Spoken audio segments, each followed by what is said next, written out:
The other thing is, your area, looking at the cars, and what's the dedication to work? What's the dedication to work? Some people just don't want to. Find out how system is, how they get trained. Like we live in Sun Valley, you can find Sun Valley behind Sun Valley. You guys are just making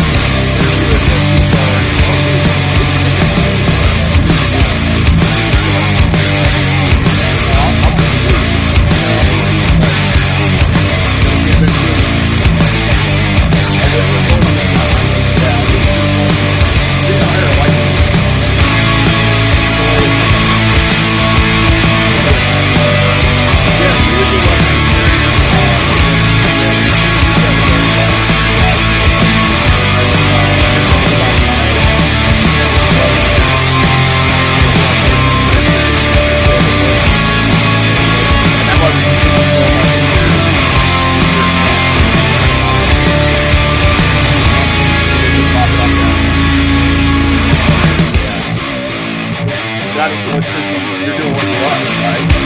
So there's what I love hearing. It's good. That's how people love hearing. It is.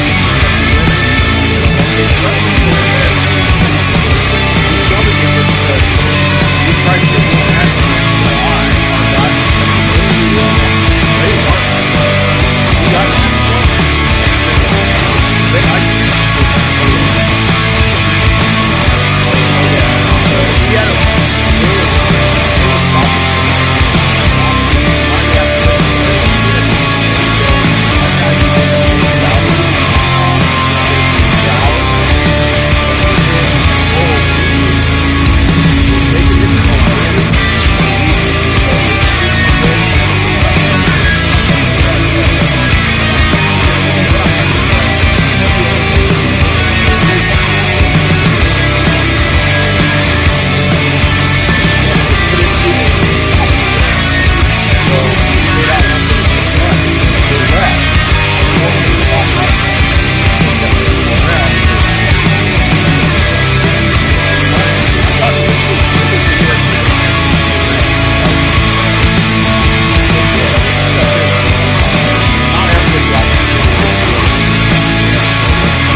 And now, detailing success in PNS Double Black present the Renny Doyle Podcast, a podcast for blue-collar entrepreneurs, hosted by the detailer of Air Force One and founder of both Detailing Success and the Detail Mafia, Renny Doyle. And now, here's Renny. What's up, guys? Hey there. Hey. Look at dude, I like that intro, man. Damn, man. You like we'll that? Have to step up our podcast after this. That's a $5 special. Hell yeah. Was it really? Chris, don't tell him that. We paid top dollar for that. Oh, we still pay top dollar for it. Look, man, you know I'm in the graphic design business now. Hell, you don't let them go our $5 specials. You don't admit that. Oh, see, I like your guys's, you know? Yeah, so, I did that. Yeah. So you want to hire somebody next time, hire me. That's it. Oh, yeah? You do it for $5? It depends. It depends. Yeah, I sound like a detailing customer right now. What we do for $5? You know? So hey, where's find Oscar? Somebody cheaper, dude. Come on. Is Oscar? I take it Oscar's on his way up here, right? I think so. I don't know exactly. His schedule's getting all wacky and messed up this week, so I don't know if he's on his way up or not. He is because he's off to here and he's off to there, and then he's the mobile tech, and it's pretty crazy. I know. I didn't force him to get on this morning. Right. So yeah, that's good. It's we'll get Oscar like a regular co-host with you guys now? Well, we just started having fun with it, you know. So everybody brings a different light to it, you know. Oh, it's I love the episode you guys did a couple weeks ago. Yeah. Which one was it? What were we talking about? Yeah. Oh, you were talking about like, because I texted you about it. I said, I listened to the episode, and it really made me feel more comfortable with being more open about things and transparent about like feelings, Absolutely. emotions, and things of that nature. Struggles. So like, that Absolutely. episode really hit with me, and it definitely caught my attention. And kudos to you and Oscar and Chris for being as transparent as you are, because it's not an easy thing to do sometimes. Who think of themselves as alpha dogs, like it's a tough thing to do. So you know hopefully It by is. that episode there's to be more men out there that could maybe be a little bit more transparent with their feelings and emotions. Maybe it'll take away a lot of that hate too that is in this industry, if you could just be in tune with yourself more. And it comes down to this: you don't have to be a weak man to be an honest man, and to be and to share your feelings and everything else. Sometimes I think I've gotten to a point right now that some things open me up, and I'm a little too. I share too much at times. I'm afraid, because I just had a nerve opened up, right? And so when we nerve open up, you either shut down, and I just decided to share how I feel, and when somebody does, and it's funny because I hear people criticize because of it, and Mm-hmm. Diane was asking me, when people say, oh man, he's just being, whatever, does it bother you? I said, no, because for that one jerk off, there's 10 people that got something really good out of it and shared it with me. So that's the payment we get for doing the podcast, is that the payback for us is knowing that if one person came to us and said, man, that podcast made a difference, there it is, just paid for itself. But speaking of it, 100%. this week's podcast is sponsored by us, because every week's podcast is sponsored by us. And so, who is us? So we got a whole lot. Hey. So we'll go into it. So you've got an announcement while you're on here, right? You're on here with purpose, correct? Mm-hmm. Yeah, of course. I don't come in here just to talk and run my mouth. Come on. So anybody didn't catch the Detail Solutions last Wednesday, we had Sheldon on from Convex, which is the company that puts on MTE. They used to put on SDC and all that stuff. So we are going to bring a detailing competition to Mobile Tech for the first time. And as long as I've been going to MTE, I don't know if there's ever been one before, but we're going to do a paint correction competition. So cool. I'm on this and working Sheldon for about 2.5 years on this. Like, I'll just bug him like, hey, when are we going to do something? When are we going to do something? And I think last year at Mobile Tech, there was a lot of detailers out there asking for it. Like, hey, this is a good idea, Sheldon. You should do. And so he kind of gave me the keys. He's like, all right, people want it, and you have the idea. So here are the keys. Come up with it. See what we can do. And it took me about a year to come up with it, just because I would have an idea, I would write that down, and then I would like kind of think about, okay, is this the right way to do it? Can I do it a different way? So then one idea became like 6. But those 6 ideas was based off that same initial idea. So I have 6 ideas to go through about how I want to do one thing. And that just branched out to a bunch of other shit, right? So I get with Sheldon about a few months ago, and he's like, hey, we're going to do like a beta test of this competition first. I said, okay, that's great, because while I'm over here, struggling with what I should go with, now we can kind of test of like those initial ideas and kind of just build it from there. So this isn't going to be like the first competition, but it is the first competition. So what we're looking for is detailers to come over and just polish some paint. There's nothing attached to it. There ain't going to be no prizes. It's just for us to get feedback on how it's going to work, get feedback on the detailers who are going to be participating, what they feel is fair, what they feel is not fair, what they feel we should do better, or things of that nature. Because at the end of the day, this contest isn't for me. This isn't for Sheldon. This isn't for MTE. This is for the detailers to feel like they have something to, compete with the dent guys across the way. Because every time I go to MTE, the Dent Olympics pop. It is fun to watch. It's intense. So I want the detailing community to have that same concept, to not only see everybody at MTE, but to interact in a different way. And I think healthy competition is a perfect way. I've been running contests since 2018 on paint correction. It's just, this is going to be on a different scale. It's going to be live and in person. So you ain't going to be hiding behind your photos. You ain't going to be hiding behind, shade or any of that shit. This is the real life. So if you talk that game online, now's your chance to back it up. And I don't mean that in a condescending way. I mean that in a very positive way, because at the end of the day, this is just for fun. Hey, can you, man, that makes me want to rejoin some of the forums and nominate people to take part.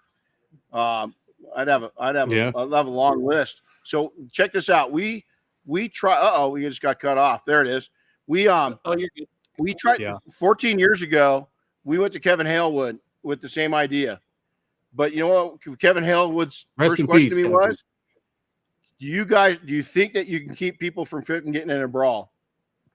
And that was Sheldon's question too. Yeah, is that but the industry always comes back to that. The second thing that happened, one of the funnest Dent Olympics I ever saw, was the guy, I think he won it. He did the whole thing in a cowboy hat, a cowboy boots, and whitey tighties. Remember that? He was in whitey tighties, a cowboy hat, and boots, and I think he was like really drunk, and he still won. So the PDR guys are crazy. I mean, they are crazy. They're a whole nother level. I'd like to see some entertainment like that with the detailers. We got some, get Mike Smith down there, get some personalities down there, and don't make it strictly about the competition, but make it strictly about having some serious fun. So we're excited. We're so excited. Jason, what day is it happening? It's going to be happening on Friday and Saturday. So Friday, but because here's the thing, we want to kind of put one idea in place on one day and then another idea in place on another day and kind of compare. Okay, well, we did this that day. Did it work as good as it did on Saturday, or vice versa and stuff like that? So like Sheldon said on our podcast, like he's a data guy, and like he ain't lying. That dude is like all about numbers and facts and all that stuff, which is great because I'm not that guy. So having him on that side while me doing the hands-on stuff, it's a perfect marriage and opportunity to get this thing going. So those are the days. I was going to support it until I saw. I was totally going to support it until I took a hard look at this picture. I know. I was thinking the same thing, man. The wrong policy. Yeah, I was like, you know what, dude, hold on. You're on our. I mean, that better be orange by the time we get down there. and see, that's another part of what we need to figure out during this week. Like, are we going to allow multiple machines for people to choose from? Oh, you have to. Are we just going to keep it one machine? Yeah, you have to. So why? All right. So why do you think that? I would love to hear your feedback. Well, because there's tools that I'm proficient at. It'd be like handing me a left-handed. Okay. It'd be handing me a left-handed baseball mitt. What the hell am I going to do that? So you've got to take and let people. Now, here's what you could do though: is you could change it up. There's okay. Hey, we're going to talk down. We can turn this thing into something. We've been on a couple TV shows. We've pitched several TV shows through the years. This thing could really turn into a lot of fun. So you and I will carve out a half an hour when we're down there. This will be fun. We're behind it. I think it's just getting fun. But yeah, I think that you let them use whatever tool they're good at. Yeah, I think so too. Just to maybe even bring your own tool. But I think they should use whatever they want, whatever they're most comfortable with. The last thing you want to do, in my opinion, as a guy that owns a tool and partnership on a tool, last thing you want to do is get the manufacturers involved. Make this grassroots. They can sponsor it eventually, but I mean, I would make this about the detailer and not We have too much of that going on right now. We got too many companies and brands that are running the show, and the detailers, the trench warfare dudes and dudettes need to be running the show. And it's nothing against manufacturing. I make my money off the industry, but this is about you guys, not us. And it needs to be kept like that. Oh yeah, absolutely. And just let whoever wants. So here's to. Another question. Yep. So the other question I have is, okay, so we want to give the detailers an option of a tool to use. So how do you narrow that down? Like, do you go based off of the most used machine as Rupes Flex, and have them bring their own. Have them say, so hey, that's what we thought about too.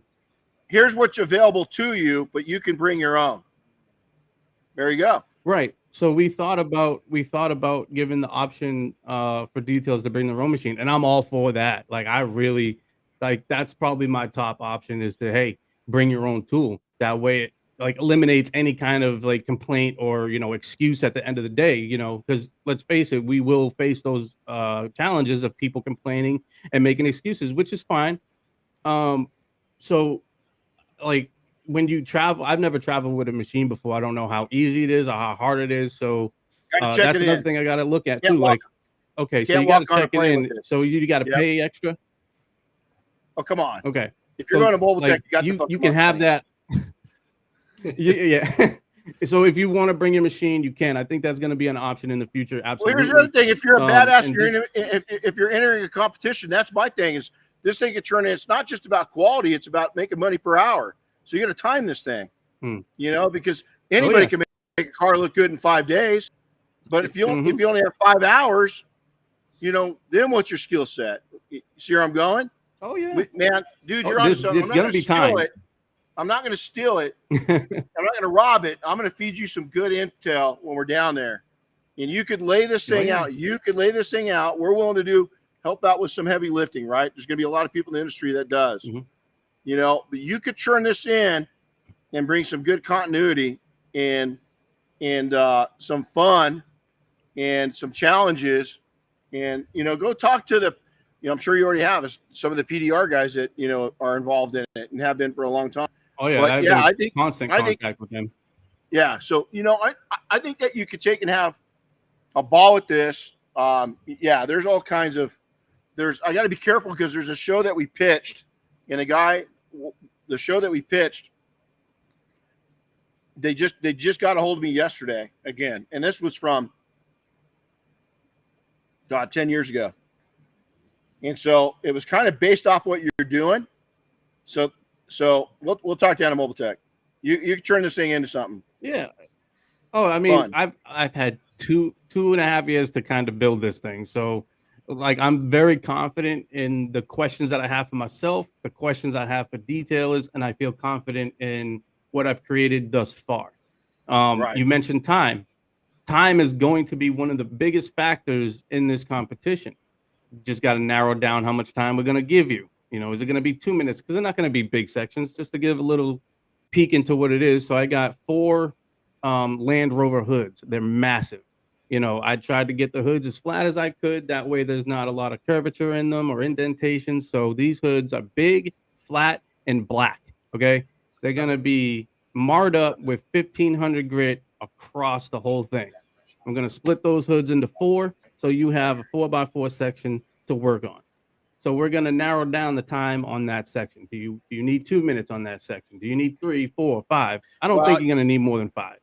Yeah, and then once that it's Matt's going to bring something over, and they're going to be at Mobile Tech, is just to keep the people from losing their minds on really which one is. You can take a device that this is called the detail meter.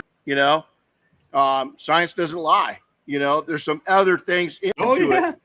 Grab one of the boards, so you could, now, we're getting into it, and we've been there for a while, but the main detailers, this is all about taking and measuring the quality of the shine. These things are expensive.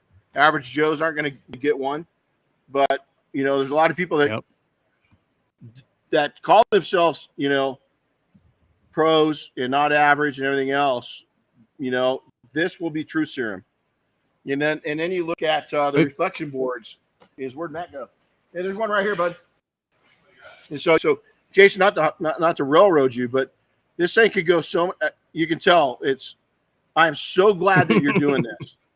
I'm so glad you're doing this. But even doing something like this, is that the reflection board with science. It's not going to be an argument of your eye. You can't get in a pissing contest with science. But again, I would caution. 100%. I caution you. I mean, I want to put something rewarding out there. Here's what we're going to do. We will give whoever gets the whoever wins this thing, we'll give them a 1-day extreme because we have training centers all over the country. And so I'm going to start something now. Any manufacturer that's out there, I'm going to challenge you. If you're a manufacturer or in the industry, give something to whoever wins, or the top. Let's say top 3. We'll split it between the top 3. Okay. So I'll go out. I'll hammer out. You're connected. We're connected. Joel, if you're listening, how about IGL jumping up, giving us something away? Okay. Hey, Bob Phillips, how about jumping in? Dynabraid's sitting across from me, so I'm winking at Matt. I'll give you a donut. Come on, man. Hold on, you bought the donuts. So see where I'm going? Let's go ahead and let's reward people for being class acts. Don't be an asshole, and let's just go have some fun. Here's what's going to be fun with what you've done with this, Jason, is just seeing people's techniques. Yeah, for sure. Just seeing people's techniques, because is there a wrong technique? Nah. If you're getting it done, and then also what I do too, grab the gauge. I'd measure this shit, because if they're on a rotary, is that and they take a bunch of clear off. Well, fuck, that doesn't work. You know what I'm saying? Nope. So I mean, you could take and have a lot of fun. I'll bring my paint gauge with me. How's that? So that way you guys. I feel like you've looked into my notes already at some point. Like you have some kind of secret fucking camera in my house or some shit. Like, dude, I fucking know your thoughts before you say them, and you're a freaking pervert. That's all I'm gonna say. So, we'll bring our gauge out. So look at the science already in this thing. Is that we're gonna have fun with this. So it's I just want to see some people. I want to see some of the badasses. Yeah, I do too. I do too. And I was telling everybody, yo, come on by. We can do little side bets. I told anybody, I'll put 100 on the hood. I'll put 100 on the hood. If you feel like you can polish better than me or cut better than me in a certain amount of time, let's put money on it. I know I'm not the best. Further. Okay, so man, I did my days in the NFL, right? And I was fucking Brett Favre. I won Super Bowls when I owned shops. I will tell you this: one of my somebody that I coach and mentor is gonna win this thing. Ooh, that just pissed some people off. Okay. Ooh. Hey, I mean, that's a beauty of it too. Like the marketing for this is gonna be fucking outrageous. Not only for the contest itself and the possibilities of sponsorship, but like if you win this shit, like you better use that in your business. No, and because, like you got I'm a bit. The first year, the prize has got to be like your dirty underwear or something like that. I mean, it's got to be. You just got to yank them off right in front of everybody. I mean, no, it's seriously, it could get into. I like that this is the inaugural, the launch point of it, and it's just going to get more organized. So everybody, don't expect this thing to be like perfect this year. This is a dream this dude's having. Oh yeah. Support the freaking dream, and go make it happen. Have fun with it. Have fun with it. Come with. I mean, these. I know people in this room that are fiercely competitive, and they don't take anything easy. I'm looking at somebody, and so here's the thing: is that you got me started. Going to be fun. All right. Well, if you want to hang out, you can hang out. We're going to answer some questions. Oh yeah, I told him. I mean, I hang have more to say too. Like, I mean. Well, you know what? I'm sure people are going to ask questions. We'll jump into this because there's going to be questions. Well, I do have one question about your event. How do people register for it? Right now, wherever our booth is going to be located, Sheldon is still working on that.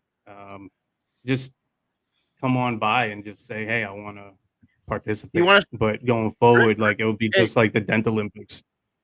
Chris is real good at this shit. You want us to put a sign-up sheet in advance together for you guys, and so they can do it in advance too? Sorry, Chris. I mean, I'll talk with Sheldon. I'll talk with Sheldon, see what he wants to do. I got to talk to him today.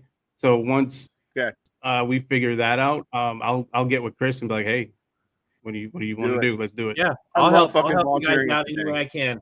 Man, I drank too much coffee this morning. Whew. Strong. Dang, I'm just buzzing. Yeah. No, All right. I'll definitely help out. Well, hey, I had a handful of people sending questions, and some of them sent in multiple questions. So you'll see that. And you guys watching live right now, if you got a question, throw it in there too. But we're going to start off with one from Jeff at Fast Eddie's. And here Jeff. comes. What's up, buddy?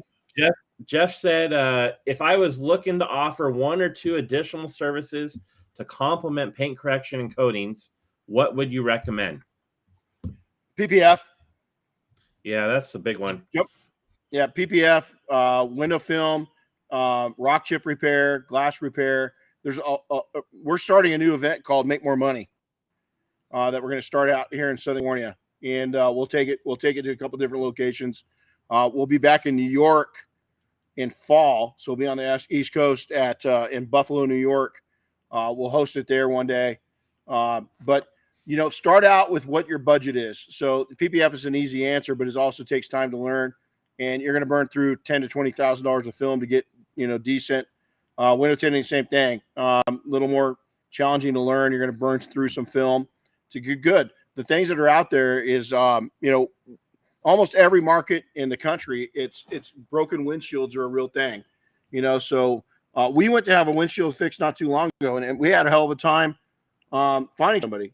I shouldn't say we. It was somebody that we work with that was having it done, and Diane and I weren't in town, and so they had a hell of a time. They just they waited until we were back, and we fixed it. Customer service is horrible right now. So rock chip repair, Dr. Color Chip, really badass system, easy. 10, 12 repairs in, you can get really good. These guys are going to be doing that in the next 48 hours. You can fill in scratches with it. There's a lot of things that you can do with Dr. Color Chip. Those are really nice, easy add-ons where the PPF and the window film is going to be a little more complicated. But once you get good at it, you get good at it. The other thing you can do too is sub it out. Find somebody that maybe is a PPF or a window tinter that is they're good. Maybe they don't have a shop space and have them do it. Key to that is allow them to make money. Have them do it underneath your brand. Nobody knows it's them doing it. And then mark it up. And you can even do it that way. Is outsourcing things isn't a bad way. A lot of people are afraid to do it, but as long as you find a good service provider, you're good to go. The other thing that people really ignore is going after dealership work where they have a need, where they've got you're the problem solver, you're the unicorn. Is they come in, they got a really nice car, but it's scratched up. Their team's not capable of fixing that, or they got a nasty interior. Their team's not able to fix that. You can be their problem solver. It doesn't always work, but it takes time to build those. And then fleet service. I'm going to throw a whole bunch of out there. Is that you should be doing. I mean, we didn't make a ton of money off fleet service, but when it was dead in the wintertime, that fleet service was really nice to have. It was consistent. So I'll throw a service out there too. We got a Renzo Gazzo out of Florida that's doing a webinar tonight with the Detail Mafia. He's created a whole separate side business just on headlight restoration. Oh yeah. Yep. Yep. Chris, we can see your lips moving, but you're just. Oh yeah. Yeah, I think it's just a delay. Yeah, it's a delay. Look at that. There's a delay. Funny. Yeah, it's a delay. But yeah, so there's all kinds of things that you can do, Jeff, and some of them are low cost entry. Some are high. The other thing is get known instead of adding anything in. I didn't hear anything like interior detailing. We were just talking about this right now, man. I had a niche. Our shops had a niche. We were good at it. We still are. And it's something that I really enjoy. The most reasons people say I don't enjoy it as much. Man, I love it. I enjoy making money. I won't say there's things that I wouldn't be a plumber. Like if you told me that I had to go out and unclog crappy toilets every day for 5 hours a day and make $100 an hour, I'm going to stick with what I'm doing.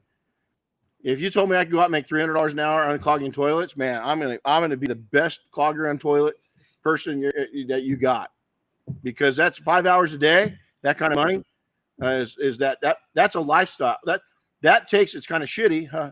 But it would be. I'm looking at what my life looks after I'm done working. Is interiors to me, you can't send them out. You got to get good at them. Everybody knows what a dirty interior looks like. No, but not a whole lot of people know what good paint correction looks like. And so I just think that I've always said that just right now that, man, you send me a customer because you don't want to do interiors, you're never getting that customer back ever. I'm stealing them. Our customer service, our culture, our follow-up, everything else, you're probably never going to see those people back. We're going to connect with them. And you just sent us a client. We're going to thank you, but you're not getting them back. Mm-hmm. So I hope that helps. Cool. You got anything in there, Jason, at all? Oh, dude, I'm an interior guy, dude. I love doing interiors. Like, I'd rather do an interior than a paint correction any day. Honestly, like I that was my bread and butter when I had my shop. I would do a ton of paint corrections and ceramic coatings for sure, but like if a minivan came in and you knew it was a soccer mom car, I'm like, yeah, that's the shit I want, because I know I'm gonna get what I want to do that car, and I'm gonna give them what they pay for. So like everybody complains I hate doing interiors, it's because y'all ain't charging enough. Right. If y'all charged the appropriate amount, I guarantee you'd love doing interiors.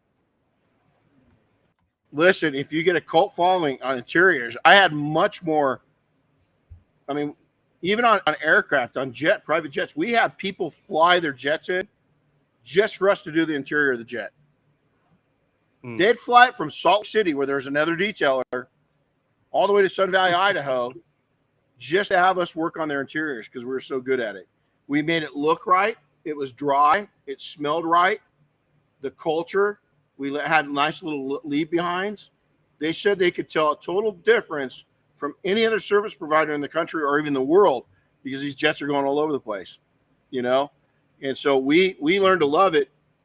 And like I said, if we had a, you know, our stages went stage 1, 2, 3, 1, 2, and 3, but we had off the menu is that if it came in and it was trashed, we just figured out, we figured out a range. Okay, this is going to take us 9 to 12 hours. So we give a price between $900 and $1,200. You know, right there. People say, "Oh man, I can't get that in my area." Well, of course you can't, because you just said you can't get that in your area. You can get it in your area. If you can't sell yourself, you ain't going to sell your services, man. You can get it. If you don't believe, I you don't can't understand it. No, one of my mentors, both on outside and inside, he told me that I should have $1,000 option on the menu for either one. And guys, this is 20 over 20 years ago.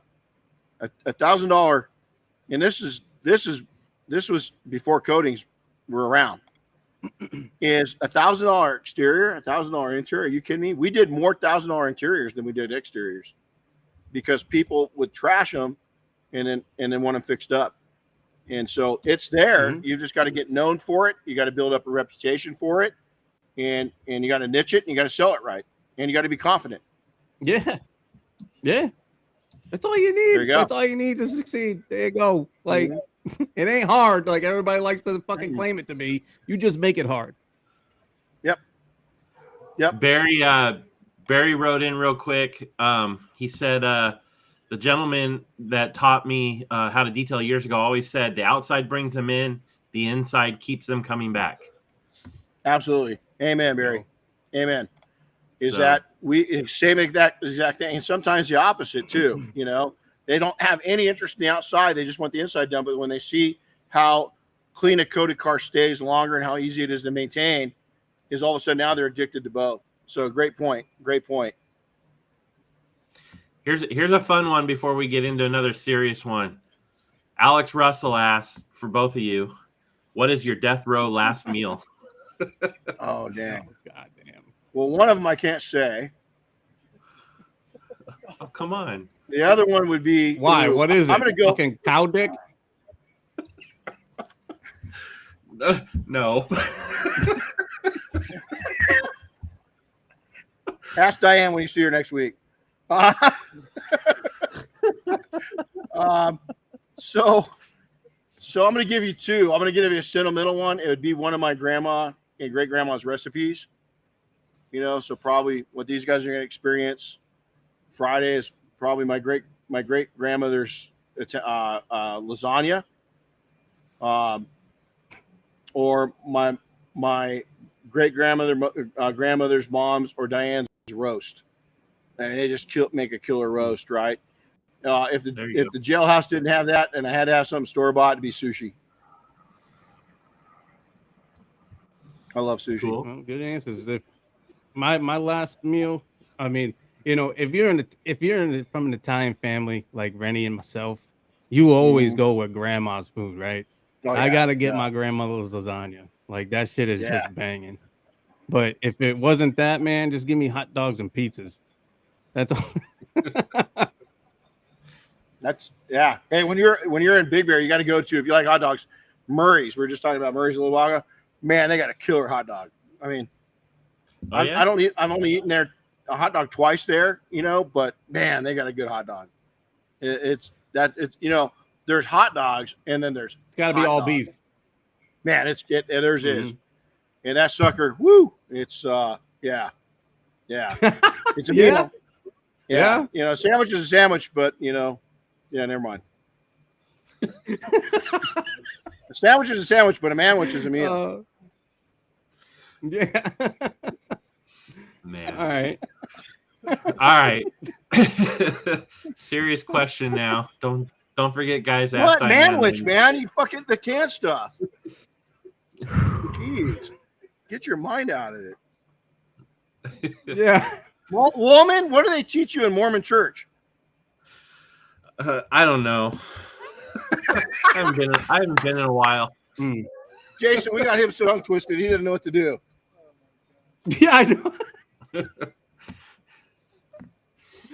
All right. I'm gonna bring us back down to earth here. So I got a question from Richard Hernandez. Says, when you look back on your success, what was the one thing you did that helped you turn the corner, and why? Made everything about trust and relationships. Is that I had an open shop. We don't want to get bothered, when we're working. People stop in, and I realized that was the magic that was making me, because even the people that were stopping in our shop just to say hi that didn't ever buy anything were becoming foot soldiers of selling our services. And so we started serving, we had coffee, but making it 100%. With some customers, it started with trust. With other ones, it just started, I let them see me for who I was. They started opening up. We built up a relationship that was customer-based going into friend-based. And so it was when I changed my whole business over to those two things of just making it about people, solving their problems. They're coming to you, they have a need. Whatever, it might be a problem like a spill or a scratch, or it might just be that they really like what you do and they want it. But creating that culture, that also created a moving army, is a force multiplier, is that they all started singing the same song, and it built me up. So it was all about people, man. It was all about people. I would say on the backside of that, I would be mistaken not to share this, is the second I started really treating my business like a business, I watched those numbers. Every Friday I have a meeting with our financial controller. We've always had pretty good CPAs. We've got a great CPA right now. She's been with I've been with her for a while, but our current bookkeeper is a whole nother level. And our last one's just got lazy.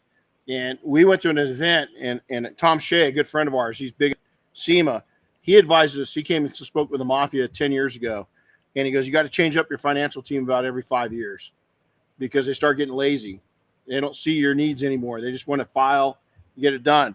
And we just changed out about 3 or 4 months ago, and Courtney's just changed the game for us. I mean, she's on it. She's excited. She makes me excited. I'm secure. The thing I don't want to worry about is I'm a hunter. I don't like slaughtering the money. I like finding it, killing it, turning it over to her, and she manages it. And she just makes me feel very secure that she knows what's on, and she does. And so, those are caveats off of that you got to treat from day one, treat this thing like a business. Treat it like a business. Know where your money's going. Don't overspend. Live simple. Don't compare yourself to others. All those different things. But when it comes, even in there, the relationships in this industry, meeting some of the people in the industry. I mean, Jim Gogan, Mark Johnson, other people that, the mafia, those people changed my life, and I changed theirs. So it's all back to relationships.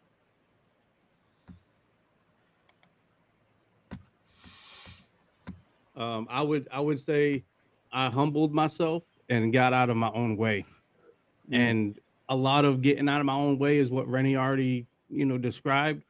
But it was definitely humbling myself, because as soon as I humbled myself and practically got out of my own way, a lot of good things started happening. Amen. Like I started this back in like 2020, late 2020, right? In 2021. And since then, like, I got 2 houses. One of them I rent out, the other one I own. I started going back to school. I found a third career that I'm going to pursue.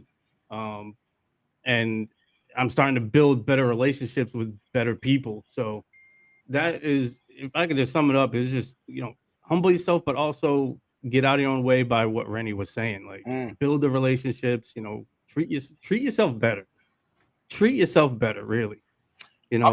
Physically and mentally. I'm going to go right off what you just said. And I'm going to back up one more time. As a person that grew up with nothing, and I just didn't have a lot, is that get out of your own way. Is that if you grew up tough, lose the chip. Don't think like a poor person. Okay. Stop thinking like a poor person. And then B, I didn't know what wealth building was, all the education and everything else. I didn't understand it. Right. So I kept having this poor person mentality, then with this drive to be wealthy and act wealthy, but I didn't know what that meant. So what did I go do? What do wealthy people have? It's our customers. Most of our customers, let me tell you, most of us work with people that are seriously in debt. They're not wealthy. They have money, but they're seriously in debt. That's not wealth. That's the opposite of wealth, No.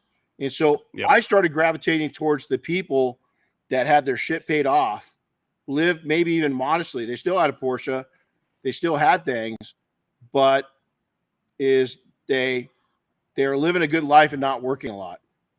I started gravitating towards that. Is they had a controlled pace. I started gravitating towards that, because the one thing I noticed with the people that just chased wealth alone is many times they're pretty miserable people. They had multiple marriages. They had a lot of stress. They had a lot of, they talk shit about people instantly, when you're around them. You can see a person that's not happy from a mile away. If they're talking shit about other people, that's not a happy person. Now, if they're talking shit, if Chris and I are talking shit about you, that's a different story, because it's a closed circle, right? So if there's one or two of you and you've got a problem with somebody, that's different, because you're going to have your beefs, right? But if you're going out and just openly talking shit about people, that's a miserable fake person. And you've got to stay away from that. You've got to stay away from don't even get near those people, vacate, get away from them. Yeah, we could go on to that, Richard. We could go on that subject for an hour, hour easily. That's an episode alone.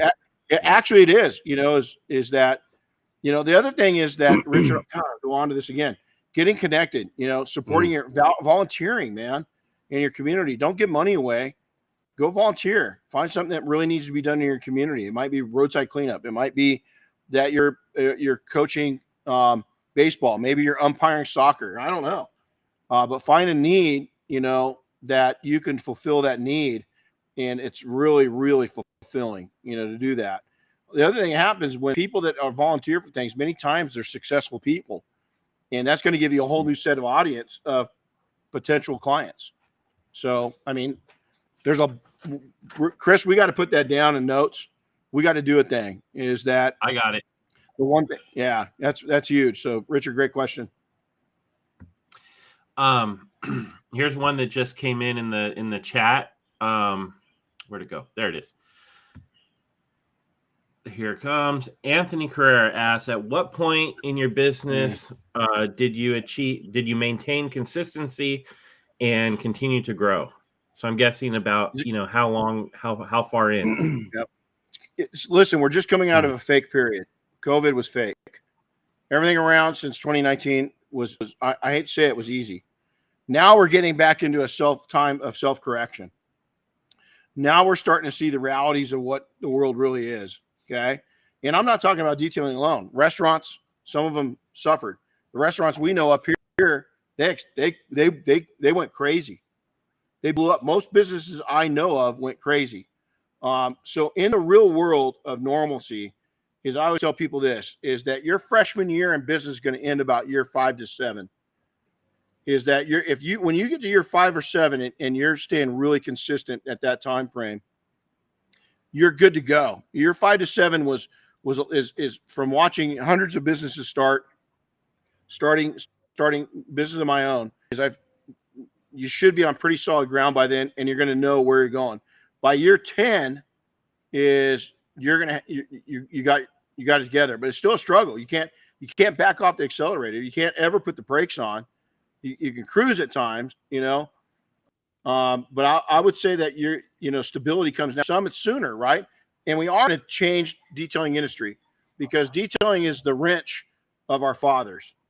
Is that, our fathers, our uncles, our brothers, everything else used to get out in the garage and tinker and fix stuff. And a lot of cars you just can't do that with anymore. You can put accessories on, you can detail, you can paint correct, you can do all these things. So, detailing is the new wrench, right? So we do have that attraction coming in that we didn't have when I was at year 5 to 7. But we still see it is that there's people that at year 3 or 4, they're at year 5 or 7. That's our goal.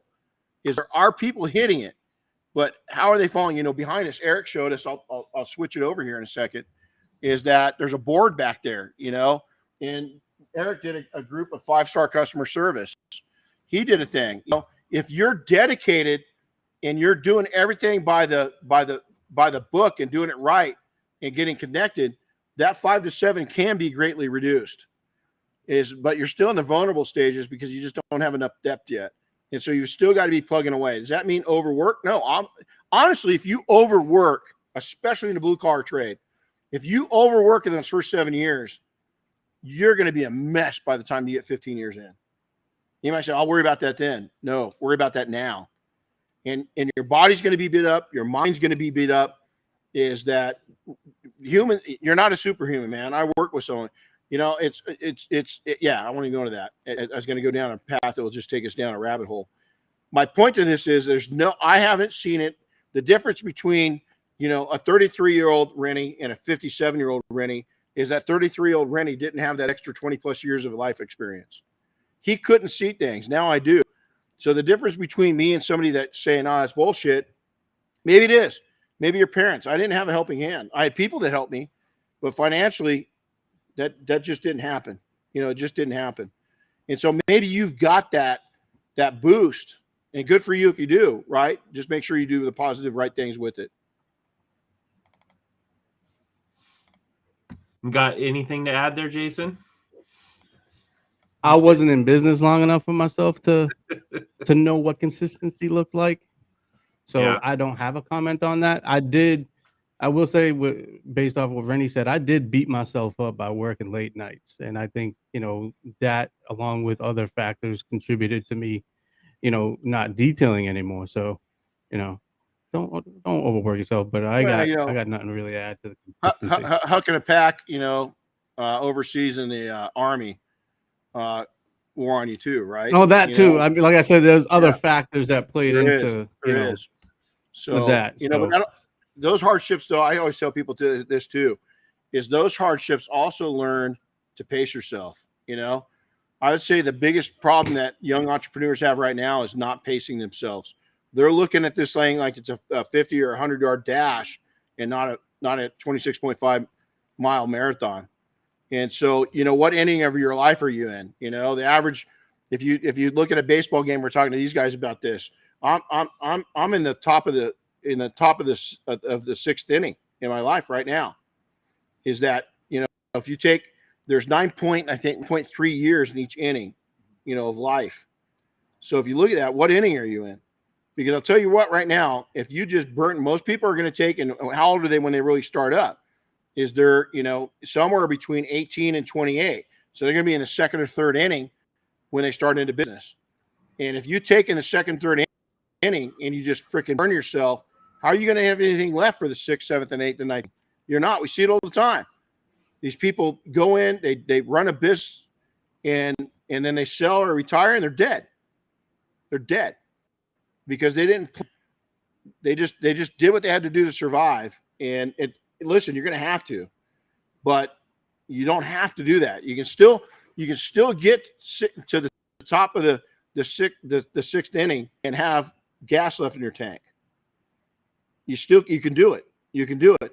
Is that if I would have been a little smarter and had the people around me that are around me now in the third inning, man, I'd be in a lot better shape.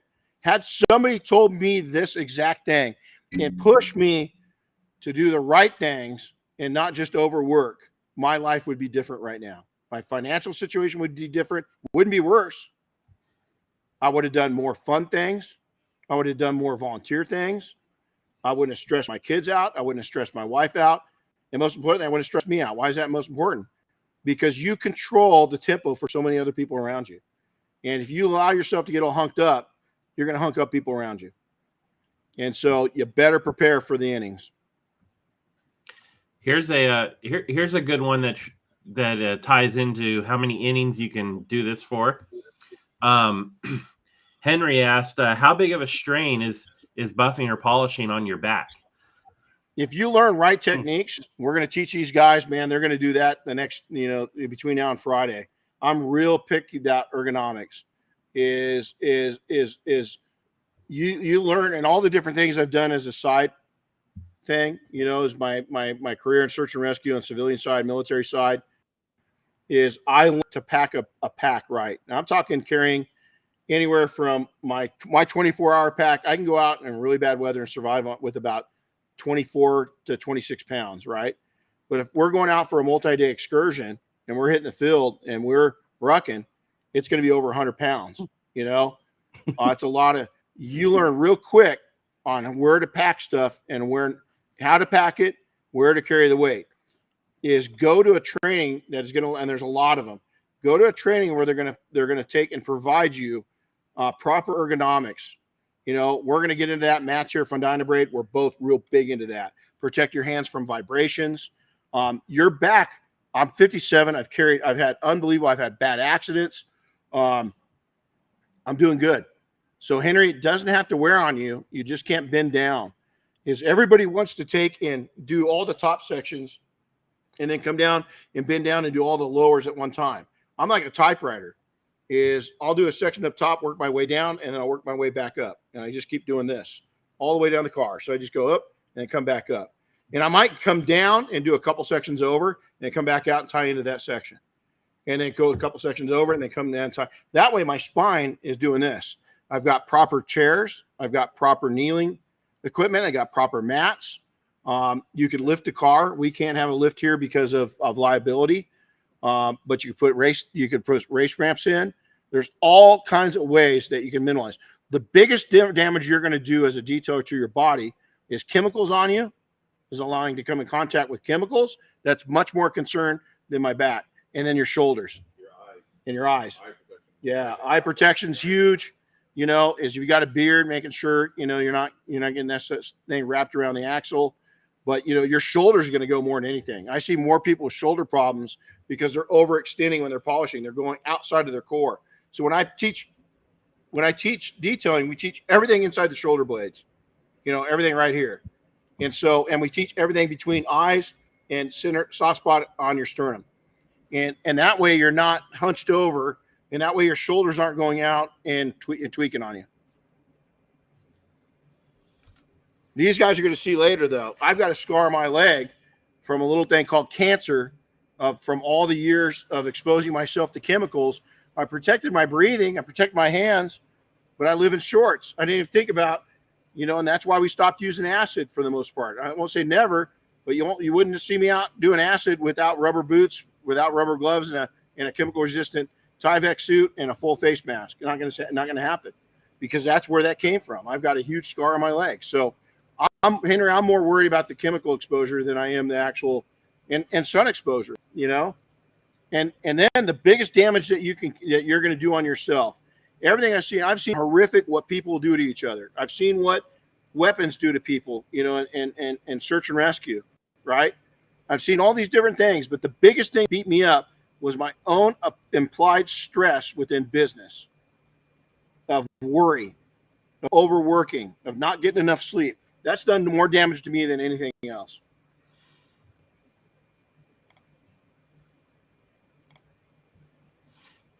Any Jason?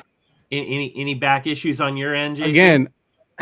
Again, I am the wrong person to ask, because I've had issues before I started detailing. So I don't even know if the way that I'm detailing even hurts me or not, Right. I was hit by an IAD, so it fucked a lot of my body up.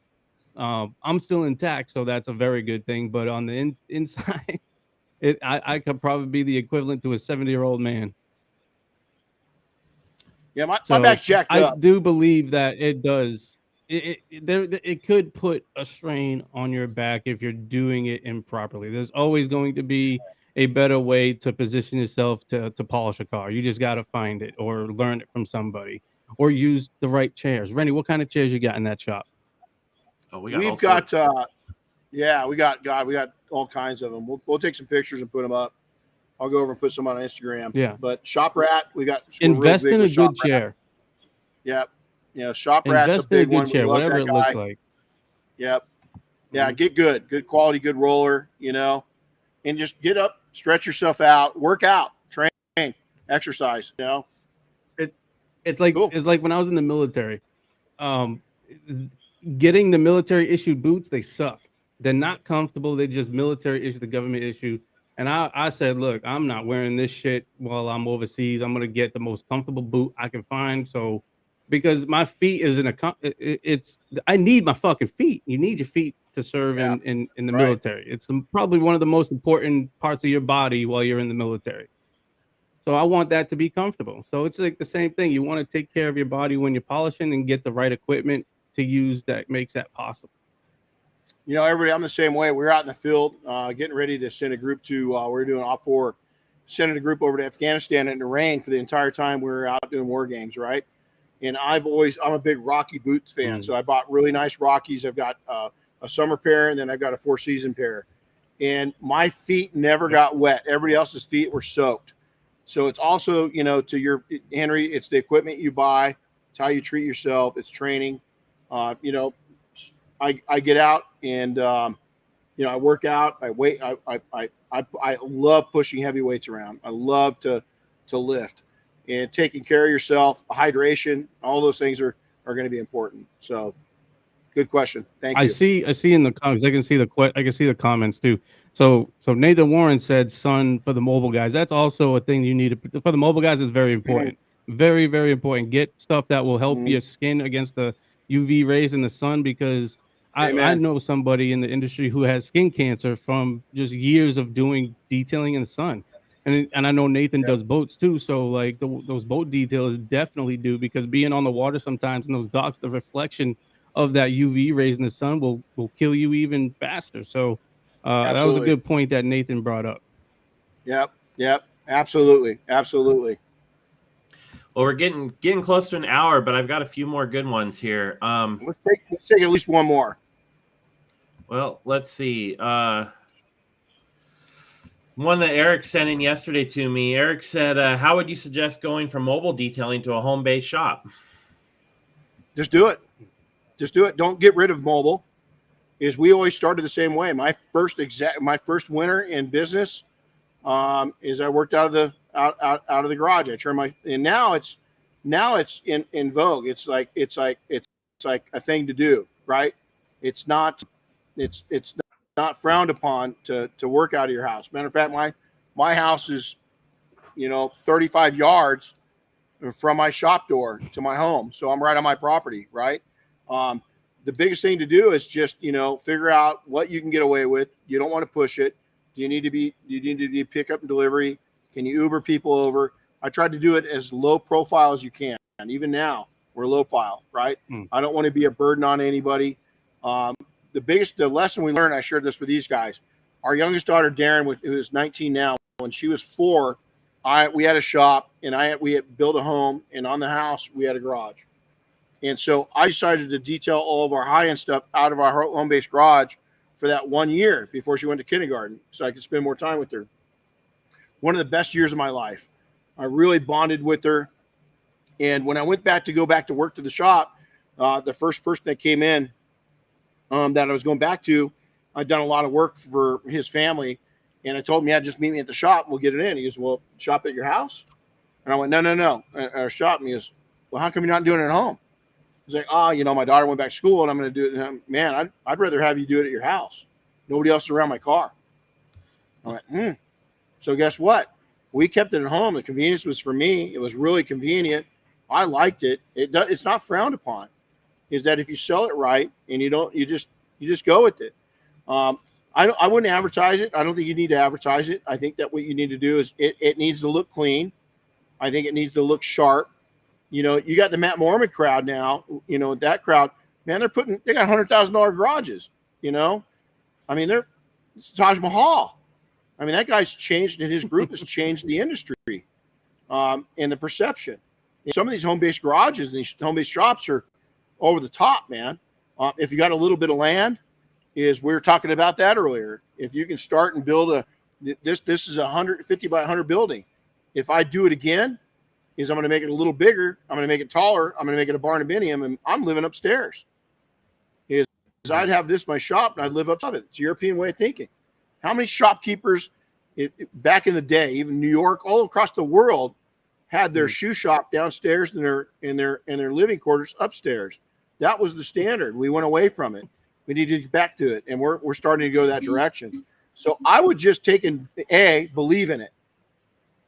B, have a good reason why you're doing it. Look, I can give a little bit of quality. My shop's set up. I do free pickup and delivery. What we did when we started that is I bought an old Subaru that had been bounced around a little bit, had some body damage. I did all the body work, but I didn't paint it. And then I wrapped it. And then I just gave them that car to drive back home and come back. Most of them didn't even need it. They didn't want it. So they'd drop it off, have somebody pick them up, or I'd take them home and come get it, or I'd go get them, bring them back, and it was done. Make it convenient, and it's a great way of life. It's a great way of life. Have fun with it. Be proud of it. But I wouldn't broadcast it to the world. I would make it a niche and something special that I'm only working on your car. It's isolated. I'm the only one in contact with it. Is really, really tell the story. Develop a story about you working out of your garage. If you're a family, there's a big part of it. Hey, to save, we have kids. We have, is so to save us money, and to operate right. This is what we do. The bigger sell point would be, hey, I'm a family. I got kids. I really wanted to have them. I wanted to be around them, and I wanted to take and influence them to have a good work ethic. That doesn't involve saving money. That involves things that if somebody said that to me, man, I would immediately relate to that, and I would immediately give you my money. Very cool. So I actually got I got one more question that's going to allow us to talk about our training a little bit. So Cool. But Sarah Riles from Illinois, she put in a question, and I'd love for Sarah to come out and train with us someday. She's a very sweet person. She says, how advanced are your students for your 5-day class? Have they been detailing for years or newer? And, I like to tell people, it's actually, you don't have to be an advanced detailer to come to our class. We're going to teach you advanced techniques. That's the way I put it. We had a guy. I'm going to mention Jeff. Jeff was at the training. Jeff's a guy my age, never touched the polisher. When we jumped in, he was here. Was it November or December that he was here? Oh, it was pretty recent. It was one of those two. So we go to do the test spots, what these guys are going to do right now. He had a polisher in his hand for all 15 minutes. And when we went to do the test spots, I asked for a volunteer to do the first one. He goes, I will. He had never detailed in his life. In that same class, we had somebody that had been detailing for 16 years. Okay. At the end of it, you couldn't tell the difference between their work. You know? So I'll go around right now to the actual students, then we'll talk to how long have you been detailing? 3 years. 3 years? 3 years? 7 years? 13 years. So kind of all over the place. It's unusual that we don't have somebody brand new. I mean, brand new. We take everybody down to ground zero. We restart at showing how to wash. And it's not because we're teaching you how to wash. It's we're showing you possibly new methods that will make you money. Everything we do in the training is tied back to profits per hour. There's the biggest difference between us. How much have we talked about real estate and investing? A lot every day. So we talk about, this is an entrepreneur class. You know, is think of a 5-day think tank. You're going to be able to come out here if you're brand new, and we're going to straighten. If you're brand new, we're going to give you some really good tools. Matter of fact, how many tools do we work on? Every single brand of tool that I know of is in here. Every single one of them. Every major product brand in the world, detailing wise, is here. You know, I can't say that we have all of them because it takes us so long to prove it, but we've got so many cabinets filled with it that you're going to use a wide variety. You're going to use at least 50% of the brands that are in here right now. And so I'm really proud is we want to change your thinking, and we want to change your profitability. And to me, it doesn't matter. I don't care if you got 20, as long as you're open-minded. If you come and you got 20 years and you want to teach the class, we're going to have a little bit of a problem. You got to remember why you're coming here. Humble yourself for a bit. Okay. But if you come in here at 20 years, Jim Gogan, Jim came in, silent giant of the detailing industry is Mark Johnson. You know, Mark's just an amazing individual. Matt, how many years experience do you have in coming here? 20? 20 years experience when he came through training. You know, is you humble yourself, you're going to walk out with new tools. And we're going to learn a thing or two from you. You know, we're going to put that in. So Sarah, we love y'all. As long as you're open-minded and you want to, if you're tied to learning there, let me tell you, everybody that's in here is the interns are here right now. How much experience did you have when you came, Anthony?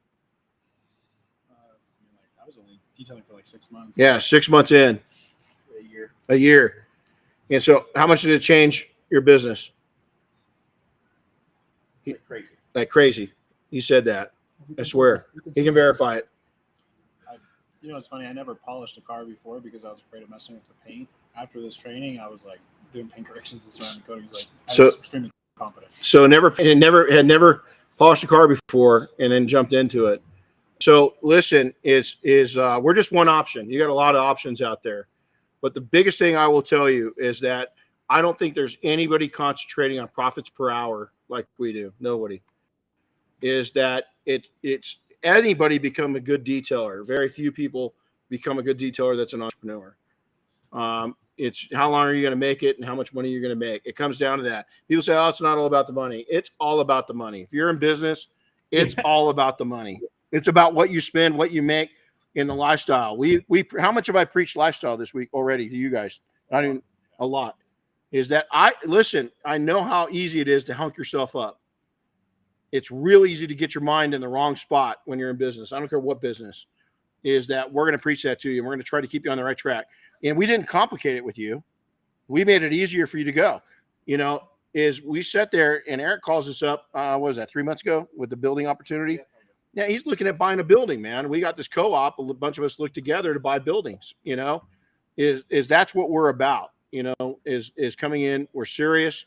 Once you get into the mafia on the backside of this, it's a think tank. And we're not a good fit for everybody. You may fit in, you may not. I'm not sure. You know, if you're a team player and you like team sports as a kid, maybe you're former law enforcement, maybe you're military, maybe you played soccer. If you like being on a team, you're probably going to fit in with us great. If you're a unicorn that flies by themselves, probably not. You know, but I can tell you, if you're a unicorn that flies by yourself, you're going to have a hard time relating to customers too. So, Not saying you won't, but it's tough. So again, we want to thank us for sponsoring this event. Is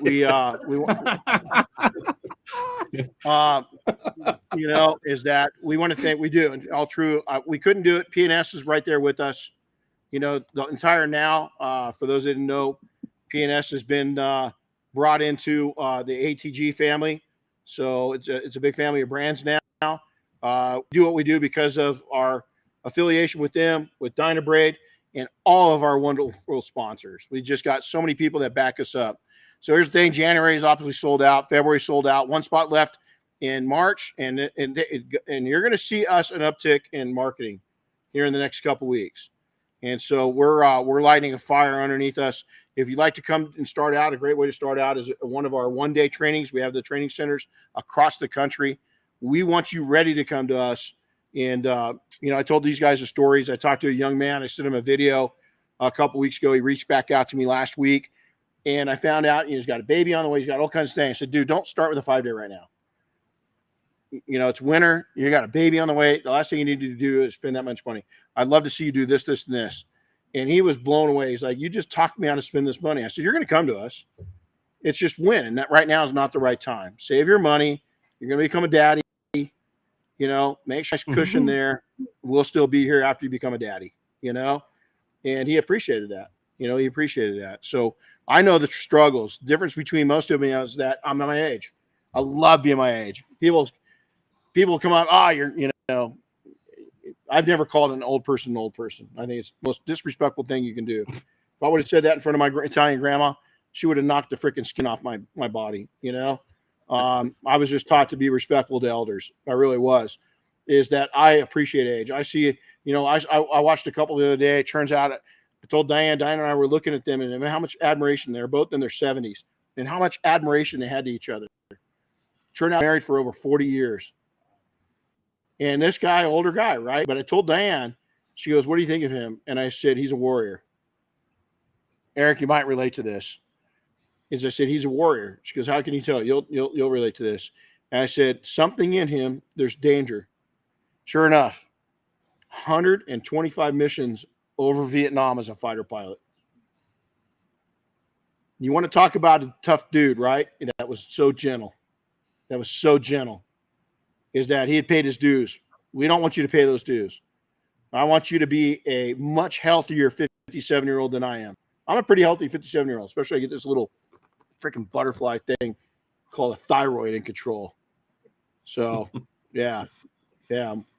My plans is to look completely different by SEMA. So, hey, everybody, thank you so much again. Jason, I appreciate you. I really appreciate that you're going to change that picture over for us. And, I'll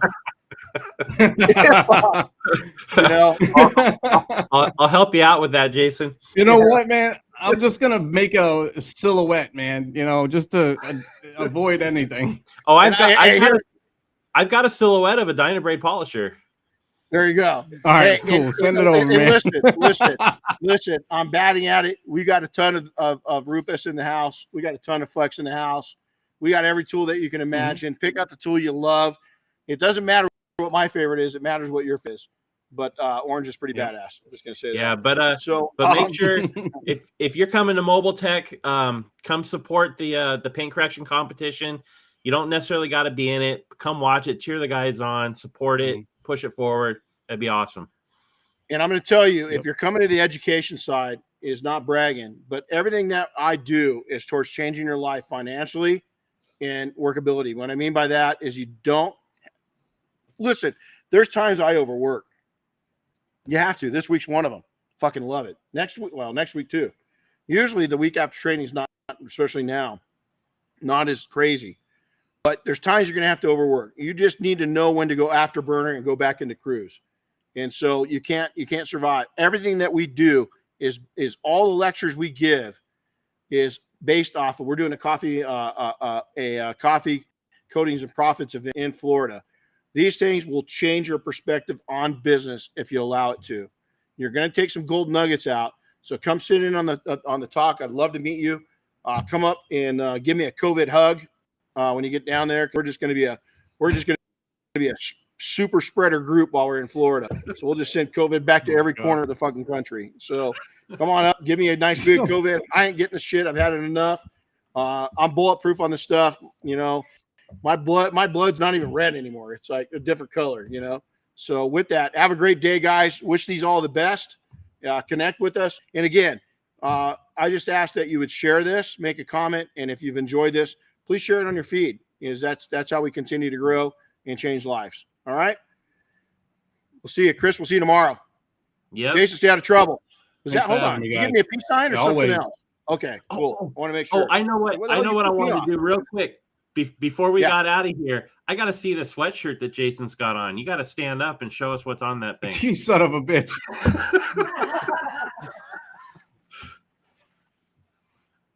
Oh, that's awesome. Yeah, I got a shirt being made next month. I'll get you one. I'll get you one. Yeah. Good. I want one of those. Thank you. I want one of those. Yeah, I'll trade one of those too. Yeah. All right, man. I mean, I honestly just made it for myself because I thought it was fucking hilarious. So yeah, Chris, I want one. We're going to change that around a little bit. No? Yeah, I like that. Hey, you know the thing I didn't do is introduce these guys. We got rolling it right into it. You guys want to come up and say hi real quick? Come on, start right here. I got to have these guys. They're awesome. They're going to say hi. We'll start right here and just work our way around. I'm getting out of the way. All right. Hey, how's it going, guys? My name is Anthony Marquez. I'm part of the Detail Mafia. I'm local to Inland Empire in California. My detail business is the Detail Pros. Hope you guys are having a great day. Hey, good morning, guys. I'm Stevie. I'm out in Orange County, California. I'm a student here today, and I do have to say, if you're considering joining Renny's class, I honestly 110% recommend it. I wasn't paid to say this, but I honestly recommend this is day 3. First day we got snowed in, and we had to do a lot of book stuff. And honestly, I'm going back home after this, and I'm gonna restructure my business completely. Just the education part of it, of like running your business. It's amazing. I recommend it, and I'm excited to go hands-on. So please sign up before it gets filled up. I recommend it, and I hope you guys have a good one. Jesus, We'll see if he feels that way at the end of Friday. He's gonna be hurting. I'm Eric. I got Motorhead Auto Detailing in Wisconsin. I took this class back in 2020. Changed my life. It's been awesome. So sign up. Have a great day, guys. Who's next? Hey guys, I'm Lindsay Rose. I'm out of Oregon. I've owned a detail shop for 3 years. I have a quick to Sarah. What she said kind of got to me. As a female in this industry, it's very intimidating to want to jump on and go to a class 5 days with a bunch of dudes you don't know. And you're, intimidated if they're going to, push you to do the right thing, or if they're just going to push you off to the side. I have already learned so much. I wouldn't say I'm overwhelmed, but I'm definitely still processing all of this. And like Stevie said, my whole business, whether it's been open for 3 years or not, it's completely about to change. So I can't recommend this class enough. Wow. Well, they took everything I was going to say. I'm Tommy. I'm the owner of the original Deluxe Detail in Scranton, Pennsylvania, and I just did that. Love it. Hi guys, my name is Luis Guevara with Extreme Detail. I'm based in Texas, and I'm kind of the older guys here. I'm 42 years old. I started detailing cars 13 years ago, and I wish I would have taken that decision to come to a class like this 13 years ago.